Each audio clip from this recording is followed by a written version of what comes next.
अगर आपके पास भी प्रॉपर्टी ज़मीन विवाद का ऐसी कोई समस्या है जिसमें आपको समझ में नहीं आ रहा है क्या करें, कहाँ जाए, किन के पास जाना सही रहेगा, तो आप जो है कमेंट करके पूछ सकते हैं। हम इसी तरीके से वीडियो के माध्यम से आपको जो है गाइड करने का प्रयास करेंगे। हो सकता है आपका जो है वो गाइडेंस जो है काम आ जाए। देखिए यहाँ पे जो है संतोष जी का सवाल है कि सर मेरे पापा और बड़े पापा नाबालिग थे, उस समय मेरे दादा जो है वो मर गया और जो बगल वाले ने उस ज़मीन को फर्जी केवाला बना लिया। उस समय ज़मीन कब्जा कर लिया और मेरे दादी को भगा दिया। उस केवाला में दादी को निपुत्र दर्शा रखा है और हम पोता है। उस ज़मीन का जो है फर्जी केवाला को तोड़ेंगे सर, हमें उपाय बताएं कि हम जो है कैसे करें इसको, और आपका सदा आभारी रहूँगा। देखिए अगर ऐसी परिस्थिति है तो आपको क्या करना चाहिए उस बात को समझ लें। सबसे पहले आपको एक वंशावली बनवाना होगा, ठीक है। वंशावली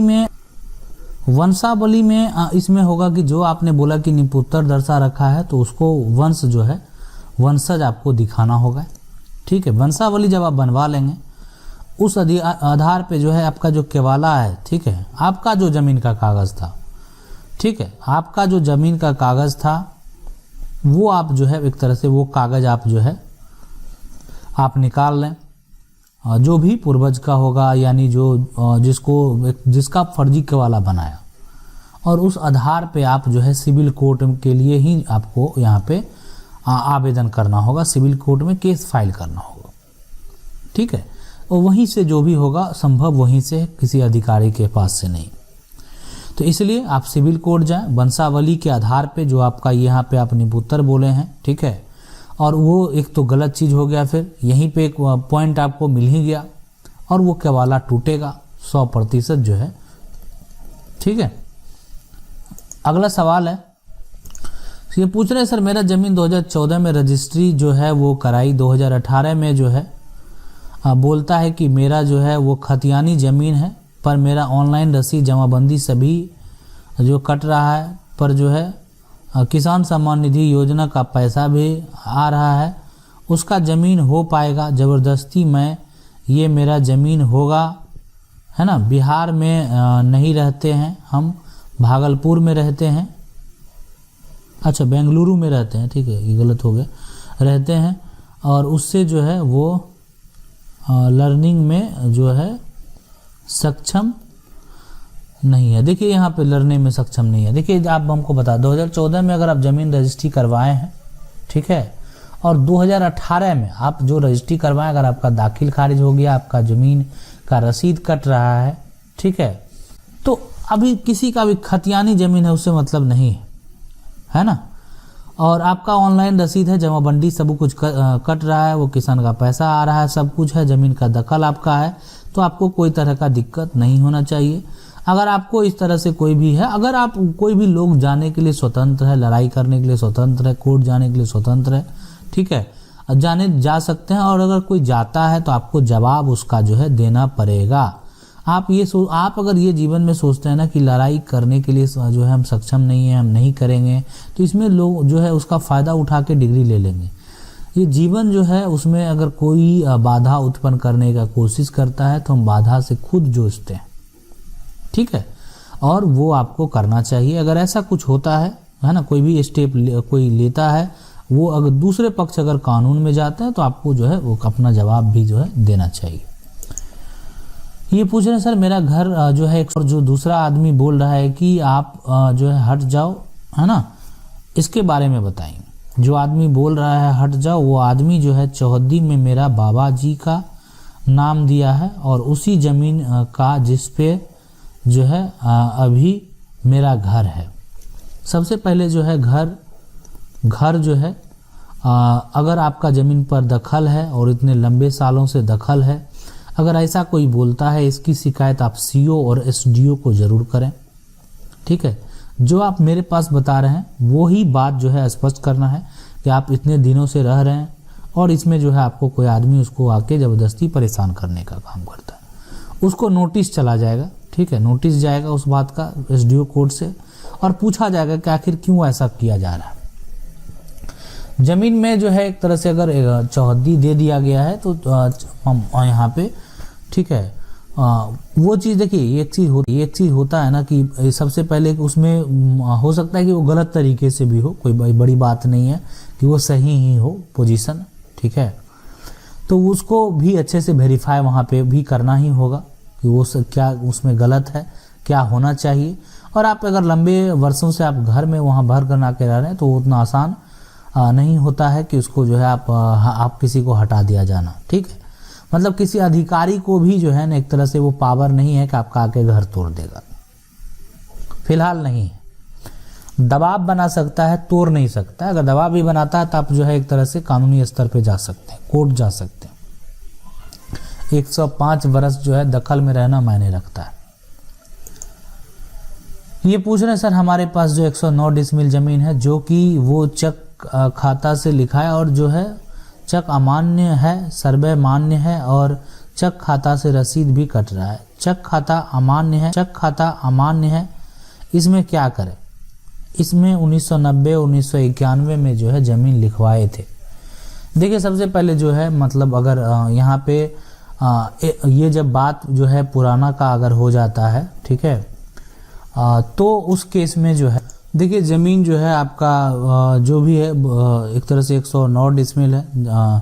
तो उस केस में देखिए अगर आपका जो है बहुत पहले का है, पुराना 1990-91 का, और ये पुराना हो सकता है खाता खेसरा से अगर आपका होगा, तो उसके लिए आप कोर्ट जा सकते हैं, सिविल कोर्ट चले जाएं, वो ज़्यादा सही रहेगा।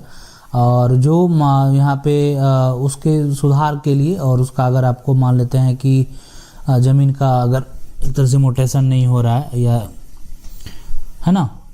अब यहाँ पे जो है अगर वो एक चीज़ और यहाँ पे समझने वाली बात है, तो ये सबसे पहले आपका जो है यहाँ पे सर्वे भी है और चेक खाता से रसीद कट रहा है, तो आपको कोई तरह का दिक्कत नहीं हो जाएगा। आपका रसीद कट ही रहा है तो फिर जो है कोई तरह का दिक्कत नहीं है, बिल्कुल है यहाँ पे जो भी है। लेकिन अगर आपको आपका रसीद कट रहा है तो आप उसको दखल में रखिए, ज़मीन को दखल में रखिए, ज़मीन का रसीद कटाते जाइए। आगे आने वाले सर्वे में जो है फिर उसको आप प्रयास कीजिए कि जो ज़मीन आपका है वो एक तरह से रैयती हो जाए, तो कोई तरह का समस्या यहाँ पे नहीं होगा। फिर ये पूछ रहे कि मैं राजस्थान का जो है टोंक जिला से का रहने वाला हूँ और मेरे पापा के नाम से 8 बीघा ज़मीन नाम है, पर सर्वे में जो है नक्शा कम कर दिया है। पड़ोसी खेत जो है वाले जो है लड़ाई करता है, ठीक है। देखिए सर्वे में अगर आपका नक्शा कम हो गया है, ठीक है, नक्शा जो अगर आपका ज़मीन का कम हो गया तो इसके लिए देखिए एक चीज़ होता है कि कोर्ट का आदेश आप कर लें, ठीक है।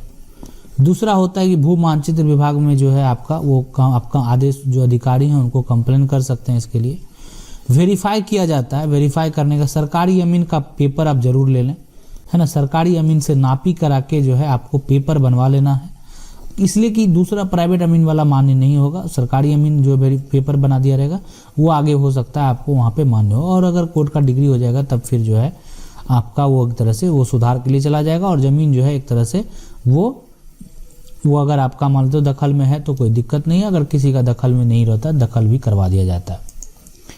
ये पूछना सर जी मेरा एक जो है छोटा सवाल है कि मेरा दीदी के जो दादी के नाम से है ना, दादी के नाम से ज़मीन है, मेरा एक अंकल बेच लिया है और जो है बाकी और लोगों को जो है वो छोड़कर है ना वापसी के लिए क्या तरीका होगा। देखिए अगर वो अंकल बेच दिए हैं, दादी के नाम से ज़मीन है और अंकल अगर बेच चुके हैं, ठीक है, तो सबसे पहले देखिए यहाँ पे अभी अगर दादी जीवित है तब तो तुरंत सारा प्रक्रिया हो जाएगा, ठीक है। दादी अगर जीवित नहीं है, ठीक है, दादी के नाम से ज़मीन है, दादी जीवित नहीं है, तब जो है सबसे पहले आपको क्या करना चाहिए, जो उनका ज़मीन है उसके लिए जो बेच दिया, जो अंकल बेच दिया उन पर TS कर दीजिए, टाइटल शूट कर दीजिए, जो ज़मीन बेचा गया उस पर, इसलिए कि उस पर समान अधिकार था। देखिए वो एक तरह से जितने भी वंशज होंगे उन पर समान अधिकार है। अगर आप उसको बिना सपोर्ट के बेच रहे हैं तो अगर जो भी आप अंकल हैं, ठीक है, आप बेच लेते हैं, बेचने वाले स्वतंत्र हैं, बेच सकते हैं, लेकिन जो है फिर वो जो है टूट जाएगा एक तरीके से, ठीक है। इसीलिए लोग क्या होता है कि जब ज़मीन खरीदते हैं, किसी से ज़मीन खरीदते हैं तो वो एक तरह से उन लोगों से भी सपोर्ट करवाते हैं जो उनका और वंशज होते हैं, ठीक है, ताकि बेचने वाला और जो उसका जो भी उसमें हिस्सेदार है सब सपोर्ट कर दे इस बात का कि आगे कोई तरह का समस्या ना हो। ये पूछ रहे कि सर ये तो नया खतियान निकलेगा, लेकिन हमारा पुराना खतियान है, TS चल रहा है, कोई जो है बाधा तो नहीं आएगा सर। जो है पुराना नक्शा कहाँ से देखिए, जो पुराना नक्शा आपको जो है आप डिपेंड करता है कि अभी तो ऑनलाइन भी ये बाय पोस्ट भेजा जा रहा है नक्शा के लिए। इसके लिए एक प्रक्रिया जो हम बता देंगे आपको, किस तरीके से आपका नक्शा जो पुराना नया जो भी मंगवाना है मंगवा सकते हैं। और पुराना खतियान अगर आपका टाइटल चल रहा है तो पुराना खतियान कितना बार भी सर्वे हो जाए, आपका जो पुराना जो डॉक्यूमेंट है वही कहीं ना कहीं कानूनी तरीके में कोर्ट में वैलिड होता है, वही मान्य होता है, कितना भी गड़बड़ी कर ले। ठीक है, ये पूछ रहे हैं मेरे पास जमीन का जो टाइटल डिग्री का पेपर है अंचल अधिकारी के यहाँ 3 बार दाखिल कार्य के लिए आवेदन किए, परंतु तीनों बार आवेदन रद्द हो गया। आप डायरेक्ट आप DCLR के पास चल रहे हैं। ठीक है, इस बात के लिए अगर टाइटल डिग्री का पेपर है और ये चीज़ है अगर वो एक तरह से रद्द कर देता है, आप डायरेक्ट DCLR के पास जाइए और इसके लिए आप जो है ये सारा बात जो है आवेदन में लिखिए कैसे मेरा जो है रिजेक्ट कर हो जाता है। DCLR के पास उसका ठीक है, और आदेश के बाद कर दिया जाएगा, कोई तरह का दिक्कत नहीं है यहाँ पे। ये पूछा सर ऑनलाइन खतियान के आधार पे मोटिवेशन कैसे होगा। देखिए ऑनलाइन खतियान जो भी आपका खतियान है आप जाके जो है एक बार वहाँ पे कर्मचारी से मिलिए, कर्मचारी से जो है रजिस्टर 2 पूरा अपना देख लीजिए। आपका जो वहाँ से खतियान पूरा बन के आया है, जो एक तरह से जो रजिस्टर 2 बन के आता है, ठीक है, और डिस्ट्रिक्ट से आता है, ADM के वेरीफाई से आता है, आप वहाँ पे जाके उसको देख लीजिए आपका जो भी ऑनलाइन दिखा रहा है वो सारा वहाँ है कि नहीं, और उस आधार पे अपना जो है मोटिवेशन करवा लीजिए। तो जिनके नाम से वहाँ सारा ज़मीन है उनके नाम से ज़मीन का रसीद कट जाएगा। अगर आप अपने नाम से करवाना चाहते हैं तो आपको सबसे पहले जो है वंशावली के आधार पे जो है कागज़ तैयार करवाना पड़ेगा, फिर जो है आपको ऑनलाइन करना पड़ेगा। ये पूछ रहे हैं अगर खेत की ज़मीन पर जो है मुकदमा है तो क्या खेत का जो है साफ़ सफाई करवा सकते हैं, अगर है तो प्लीज़ मुझे बताएं। देखिए अगर मुकदमा और स्टे भी लगा हुआ है तो नहीं करवा सकते हैं, कुछ नहीं करवा सकते हैं, कुछ नहीं करवा सकते हैं उसमें जो भी समस्या है। लेकिन अगर स्टे नहीं लगा हुआ है तब जो उसका वर्तमान स्थिति है जिनके दखल में वो है वो कुछ भी करवा सकते हैं, उसमें कोई तरह का दिक्कत नहीं है। जब भी उसका प्रक्रिया आएगा तो उस पर एक्शन लिया जाएगा, लेकिन अगर उस पर स्टे लगा दिया गया है तो फिर जो है आप नहीं करवा सकते हैं। आशा करते हैं वीडियो अच्छा लगा होगा, और अगर आप लोगों का भी कोई सवाल है तो कमेंट करके पूछ सकते हैं।